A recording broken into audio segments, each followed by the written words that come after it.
Part 4 of Laveau Asylum. At this point, I wasn't exactly sure who to trust, but maybe if I could find the administrator, I could see if we could get some sort of order going. Though in all honesty, I wasn't sure if I could trust him either, so my thought was to observe before I approached. And if that didn't work, well, I was gonna have to try to find another way out. I remembered the path to the 3rd floor. By sheer luck, I heard voices before I was seen, so I managed to duck into a half-open cell while they passed. Bill carried Petra in his arms, and Ray drug Mark like luggage, making no attempt to be delicate or gentle. He left a bright blood trail. The sound of him sliding by grated like sandpaper. The two entered the administrator's office with their cargo. Hostages or bodies, I wasn't sure. I slipped into the hall after they closed the door and listened in. Administrator LeBlanc was finishing up a call. "I'm with the Louisiana Board of Tourism, and I heard you were an indie filmmaker. Did you, by chance, have any interest in shooting a film about Laveau, Louisiana?" I heard LeBlanc say. That son of a bitch. I knew where I knew him from. I was so jazzed to do this documentary that only half checked my sources. In my defense, all the names were correct, and it felt very legit. "Whose turn is it?" asked LeBlanc to Bill.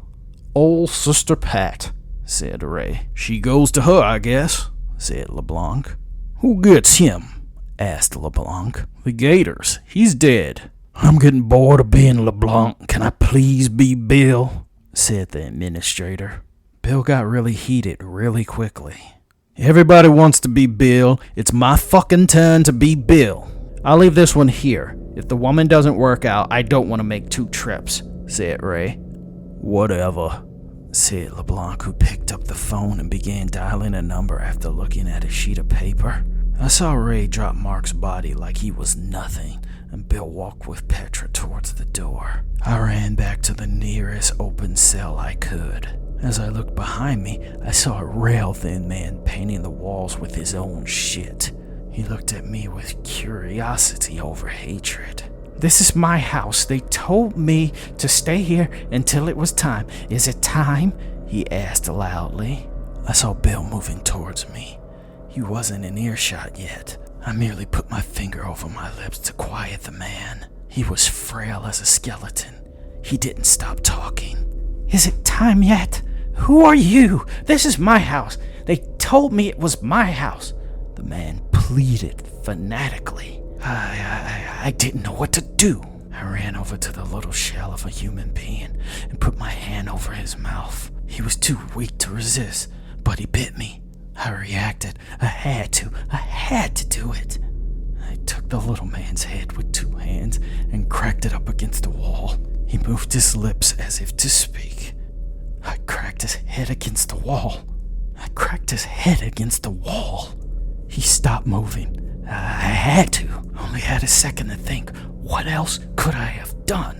I looked at the man's glassy eyes and scooted back from the pooling blood that felt as if it were chasing me through the room. I turned back to the door and saw that Bill was down the hall, and I had lost track of Ray. "This is my house," I heard the little man say. I turned around quickly, scared to death, but the man was still dead. He hadn't moved. Now I had a ghost that was going to live in my head, rent-free. Bill waited outside the door he left Petra for quite a while, and in that time, I saw curious denizens of this madhouse ambling about as if they had no other purpose than to be adversaries to me. It took what felt like forever for Bill to grow uninterested and the hallway to clear, but at the first opportunity to leave, I absolutely did. But I knew that a piece of me was never going to leave that cell. I snuck up to the door Bill left Petra, and she was sitting in a white room bathed in light. Her back was turned to me, but I only saw her there, seated in a wooden chair. The door was open, so I walked in. "Is there anything else that is sinful?" Petra whispered to nothing that I could see. "Are you sure? If you believe it will cleanse me, then I will do as you ask." I walked over to Petra, and she had a scalpel in her hand. Her face was a mask of blood. One eye lay on the floor, one socket empty and unseen. I ran over to Petra and pulled the bloody scalpel away from her. "What the fuck are you doing?" "What?" she said, as if I had awoken her from a dream. She opened her mouth to scream, but I covered it with 2 hands. I had a quick flash of what last happened, and I prayed I didn't have to ever consider doing anything like that to her. "What are we doing? Where am I?" "We're still in the asylum. We have to find a way out. Come on," I said while draping her arm around my neck to help her stand. The stab wound she had in her side was deep, but not as bad as it had initially looked when it happened. We crept down the hall, and as we approached the stairs, I suddenly felt myself falling.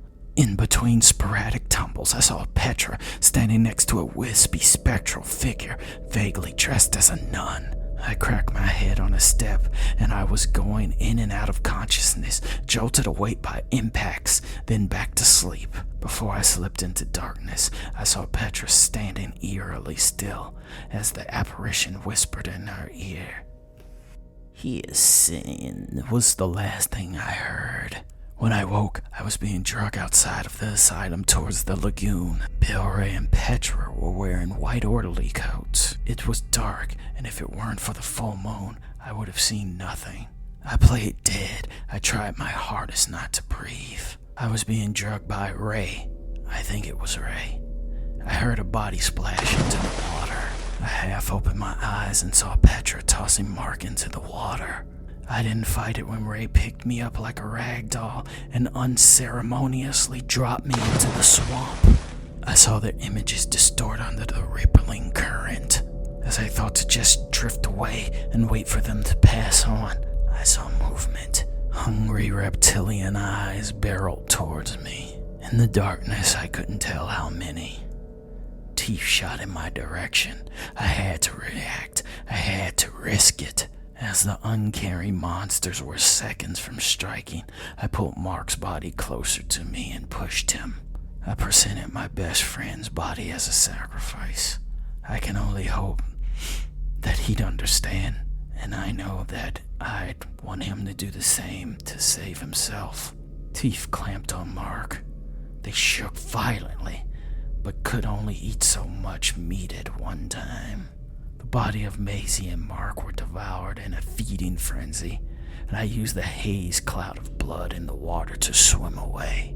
I pushed as fast and as far as I could, and when my head emerged, I could see the ever-present shadow of the asylum staring back at me. I trudged through the nighttime swamp and managed to get to civilization.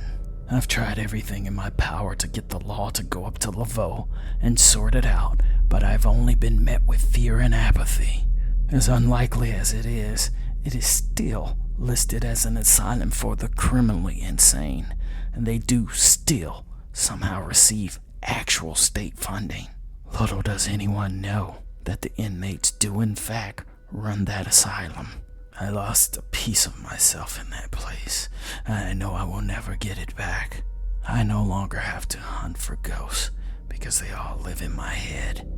It's their house, and they won't get out.